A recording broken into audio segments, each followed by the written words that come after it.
What is going on, fellow fans of Clash of Clans? It is your host, Galadon, and I am here to warn you of a critical danger to town halls everywhere across the land of Clash of Clans, and that is the Invisible Killer.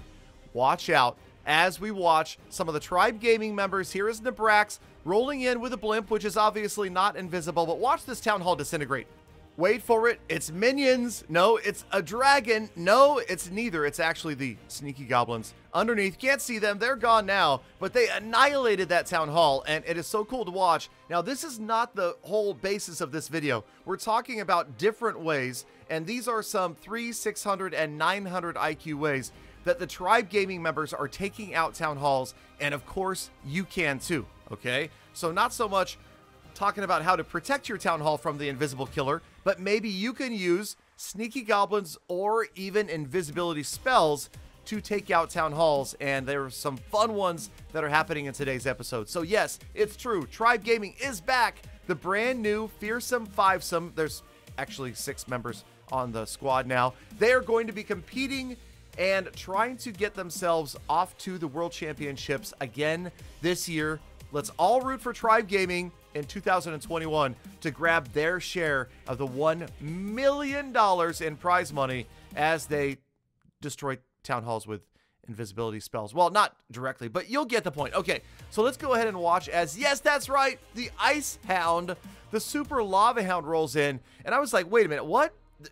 Not 3 Lava Hounds, not even 2 Lava Hounds. 1 Ice Hound is all that Nabrax needed here, because once again, like we've talked about, this was kind of one of those, I'm going to destroy half the base with my heroes. Although this time it was the Queen charge. She rolled in deep, and that is the funnel for the balloons. You can see they're not going to have much of a problem here. The Archer Queen dealing with the scatter shot. Watch that freeze spell, freezing the air defense and the multi-target Inferno as more balloons move in.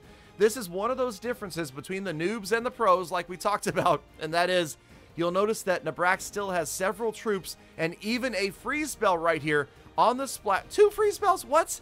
This guy, 2 freeze spells. The scatter shot frozen and never gets a shot off on the balloons. That was insane right there. Frozen just long enough so that the Archer Queen could get through the wall, get its attention, and the balloons live a little bit longer. This attack was close, but Nabrax obviously is going to pull it out. Fully maxed out Town Hall 13, getting crushed.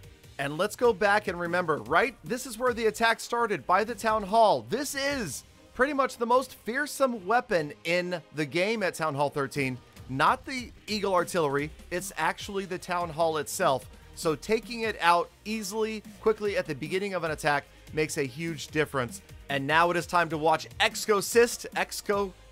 Let's watch X do it as he rolls in this time with a giant tanking for the Royal Champion. And it's like, at this point, I was like, wait a minute. How is the Royal Champion ever going to manage to get through this town hall? No chance, right? Watch this. She rolls in. Here's the town hall. Now watch these skeletons. What happens right here? This is like rapid fire. Watch this. 1, 2, 3, 4. I don't know. I don't know what that was. And then there it is. The beautiful and perfectly placed invisibility spell with her ability, with the earthquake, and gone. Right? So many things had to happen right there. You had to have the earthquake spell in order to activate the town hall so that it became a weapon so that she would target it. Then he used her ability. He had the invisibility spell placed over the Royal Champion, but not the town hall, obviously, because remember, the invisibility spell not only casts an invisibility cloak on your troops, it does it on the defenses as well. So you have to be super careful. And if you don't think that was a 900 IQ move, then you need to go back to grading your students' physics papers and stop playing so much Clash of Clans. Okay? All right. So yes, beautiful stuff right here. Exocist is again displaying the half a base with mostly just the hero strategy, as we are over 40% damage before the Lava Hounds and the balloons move in. And now it just comes down to knowledge of the game, spell timing and placement, and look at the Stone Slammer. X is going to get a crazy amount of value out of the Stone Slammer, not so much for the destruction of the defenses, but notice what it's doing. It's tanking. That is right. I don't know. I don't normally think about these things that much, but it tanked for the balloons while they moved in on the scatter shot. The scatter shot's gone. Now he drops the haste spell. They move forth and, yes, easily wipe out the remainder of the base, even though one of the last defenses to go down is a multi-target Inferno, which can be doom for those balloons. X makes it look easy. Wait, where did all those... What? Skeleton spells? Oh, come on. I didn't even get a chance to talk about or even look at where he dropped skeleton spells. Let's see. I think we've got another attack where skeleton spells are being used, and it's great to see the skeleton spell, the, you know, red-headed stepchild, no offense, of the Clash of Clans spell lineup being used so often here. So, again, now this is knowledge, dropping knowledge. I think the next attack after this is going to use some more skeleton spells. But notice what he did here. No, why did you wake up the Town Hall? This is a huge mistake. I need to go talk to Knowledge and tell him, no, don't wake up the Town Hall because then it does damage to things.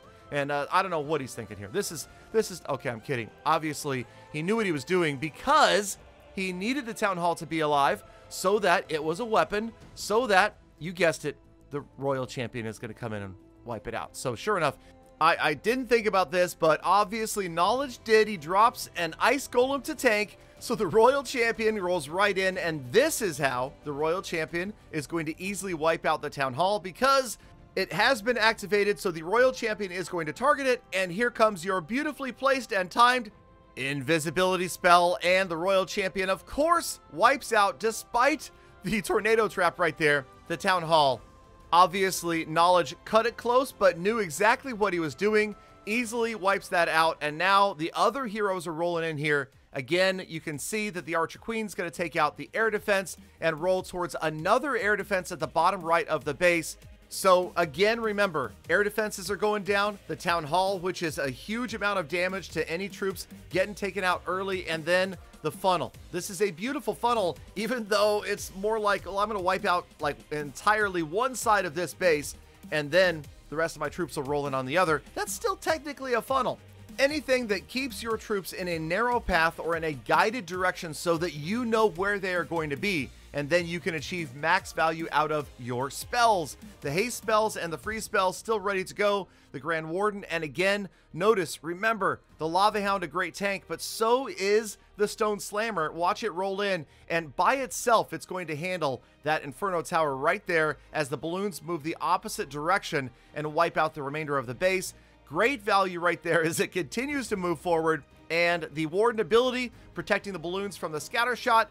In comes the Stone Slammer, goodbye scatter shot, and the Eagle is frozen as well. So I just, you know, this stuff, honestly, you can't teach because a lot of this is adjusting on the fly. A lot of this is just massive amounts of practice and game knowledge. You've got to do hundreds, if not thousands, of practice run attacks, friendly challenges, wars, CWLs, farming, trophy hunting, you name it, and you'll know. You'll notice that it just comes to you over time. You'll know where and when to place those spells. You'll have a feeling for the radius of them, how many defenses that you can grab at the same time, and Knowledge making it look easy. I mean, how many troops were left right here? Talk about overkill. Come on.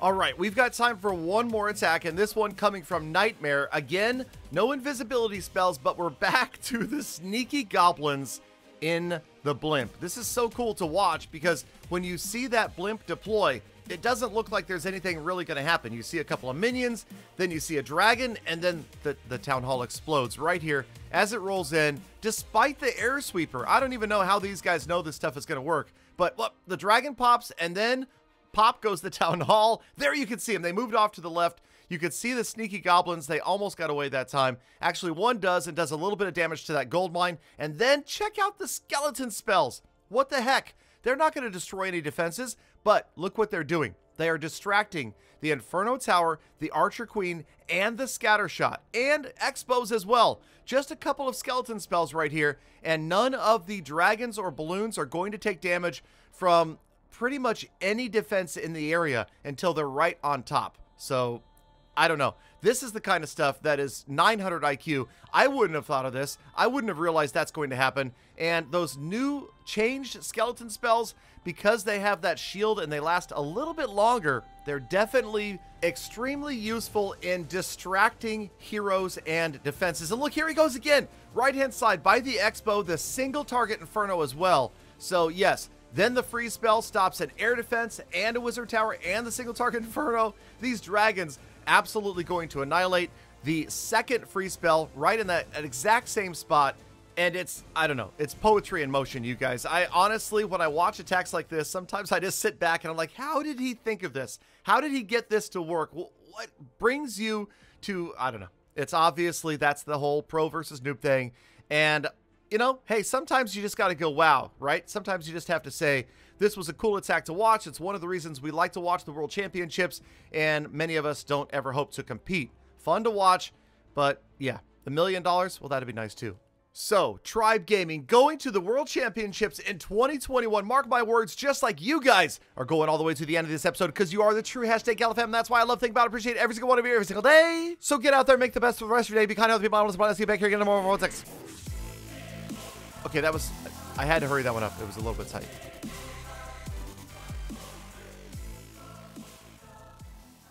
Galadon! Galadon! Galadon! What? That's what she No.